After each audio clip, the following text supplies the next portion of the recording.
Gusto nga ba ng mga Pinoy Canadian na maging 51st state ng Amerika ang Canada?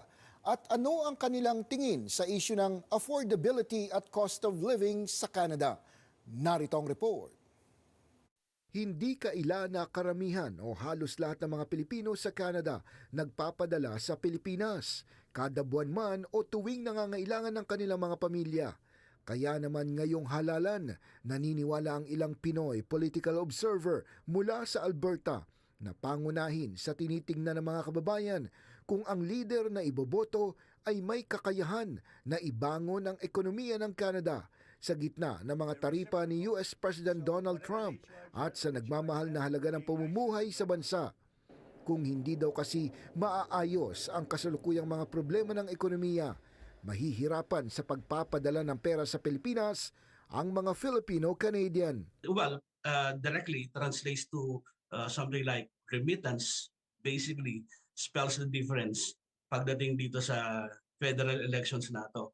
Aminin man natin o hindi, kapag Pilipino ay bumoboto, iniisip niyan, paano ba ako makikinabang dito sa susunod na liderato sa federal elections.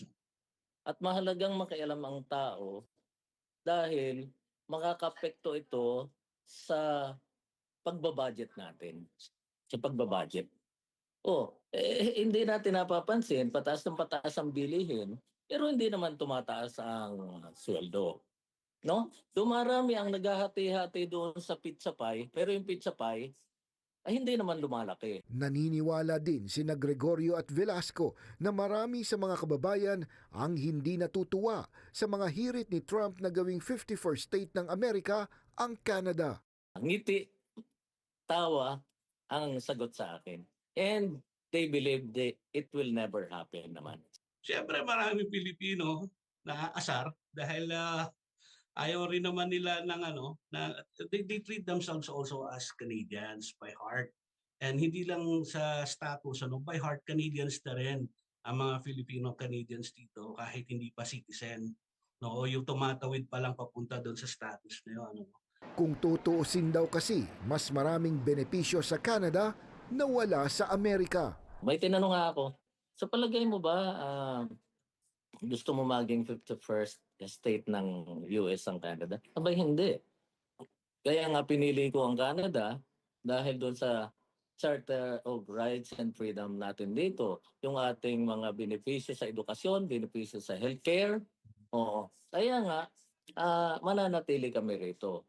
Hindi yung dudukutin pa namin sa sariling bulsa ang ipagpapagamot natin, ang ipagpapaaral natin. Sa mga pinakahuling survey, lumalaki na ang nilalamang ngayon ng liberals kontra sa conservative, habang malayo pa rin sa ikatlong pwesto ang NDP. Nakita ng mga Canadians, we don't need mouthpiece ng mga slogans.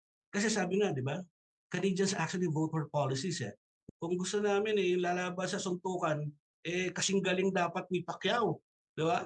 Punong-puno ng iba't ibang mga style at iba't ibang panuntok, no? At kayang dumepensa. Ayaw namin ng paingay lang.